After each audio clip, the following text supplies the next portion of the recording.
텅 비어버린 거리, 무너져가는 집들, 이게 정말 일본만의 문제라고 생각하시나요? 아닙니다. 바로 우리가 직면한 미래입니다. 한국이 지금 일본의 빈집 악몽을 따라가고 있습니다. 일본의 빈집 문제는 이미 재앙 수준입니다.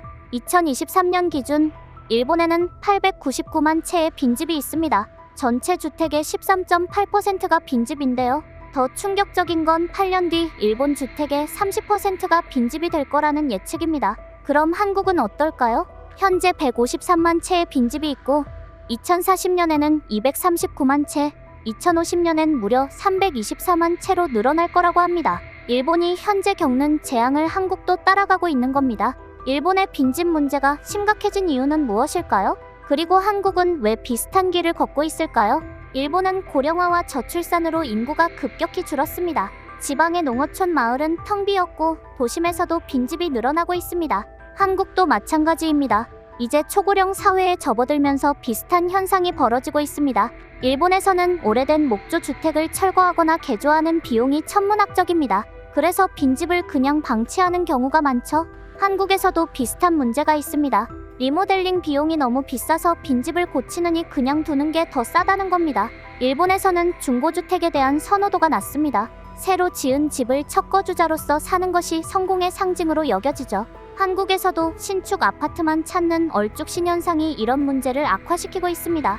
일본의 빈집 문제는 단순히 집 몇 채의 문제가 아닙니다. 이것이 사회 전체를 망가뜨리고 있습니다. 일본에서는 빈집이 범죄의 온상이 되고 있습니다. 마약 거래, 방화, 절도 사건이 매년 증가하고 있죠. 한국도 다르지 않습니다.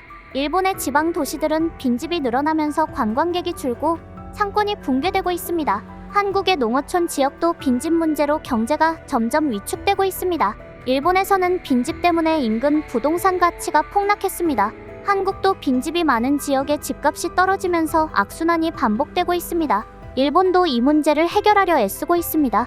일본은 아키아 뱅크 빈집 은행라는 플랫폼을 만들어 빈집을 거래할 수 있도록 했습니다. 심지어 지방에서는 빈집을 공짜로 제공하고 리모델링 비용도 지원합니다. 일본 정부는 관리되지 않는 빈집에 세금을 부과하거나 철거 명령을 내리고 그 비용을 소유주에게 청구하고 있습니다. 현재까지 한국은 빈집에 대한 아무런 대책도 없습니다. 일본처럼 되기 싫다면 지금 당장 행동해야 합니다. 빈집을 방치하면 세금을 부과해 소유주가 반드시 관리하도록 유도해야 합니다.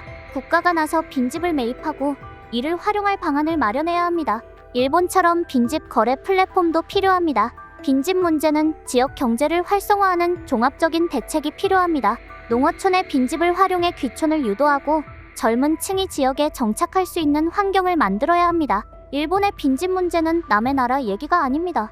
한국도 이미 같은 길을 걷고 있습니다. 지금 아무것도 하지 않으면 이웃이 모두 빈집이 될 것입니다. 이 상황 여러분은 어떻게 생각하시나요? 구독과 좋아요는 영상 제작에 큰 도움이 됩니다. 시청해주셔서 감사합니다.